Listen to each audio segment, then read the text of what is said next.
Hello friends, welcome back to my channel এটি blogs. তো সবাই কেমন আছেন? আশা করি ভালো আছেন। তো আলহামদুলিল্লাহ আমিও ভালো আছি। তো আমি আজ ফার্স্ট ব্লগ বানাচ্ছি। আপনারা সবাই আমাকে সাপোর্ট করবেন। ইউটিউবে একজন আরেকজনকে সাপোর্ট না করলে কেউ এগিয়ে যেতে পারে না। অবশ্যই তাই আমার পাশে থাকবেন, ভালোবাসা দেবেন। তো দেখেন, এটা হলো আমার বাড়ির উঠোন। ফার্স্ট ভিডিওতে আমি চেষ্টা করব আমার বাড়িটা দেখানোর জন্য। তো আজ শুধু আমার বাড়িটাই দেখাবো। এই যে এটা আরেকটা রুম আমার।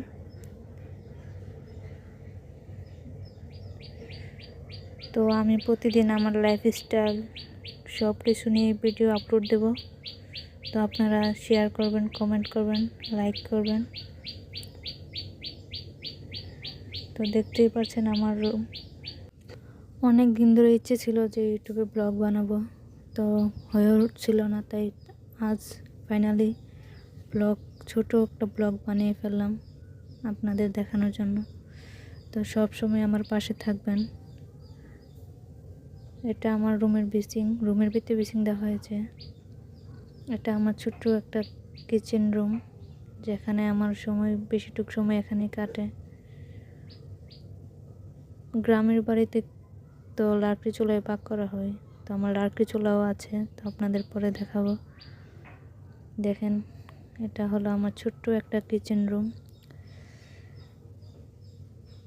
আমি যেমন পারছি আমার কিচেন রুমটাকে সাজানোর চেষ্টা করতেছি। তো আমি আরও চেষ্টা করব কিচেন রুমটাকে আরও সুন্দর করার জন্য। তো আপনারা অবশ্যই দেখতে পাবেন আমি কিভাবে আস্তে আস্তে আমার কিচেন রুমটাকে সুন্দর করে সাজাই। এটা হলো রাইস কুকার, আপনারা অবশ্যই চেনেন। ভাত রান্না করছি সকালে। এটা কারেন্টের চুলা। এটা গোসলখানা, বাথরুম একসাথে অ্যাডজাস্ট করা, রুমের ভিতরে সব। তো এখন আপনাদের বাইরে দেখাবো।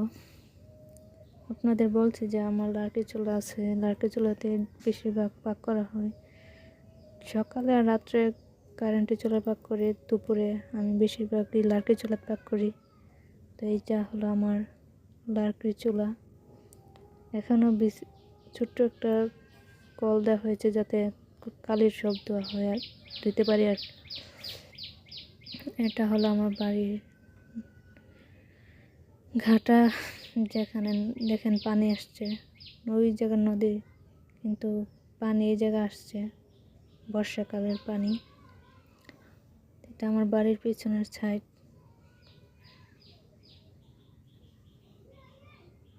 তো আমার পুরো বাড়িটা ঝলকে দেখে নিন।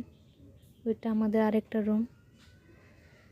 তো আমার ভিডিও আপনাদের কাছে কেমন লাগলো সবাই কমেন্ট করে জানাবেন। তো সবাই আমার পাশে থাকবেন, শেয়ার করবেন। ধন্যবাদ, সবাই ভালো থাকবেন। আল্লাহ হাফেজ।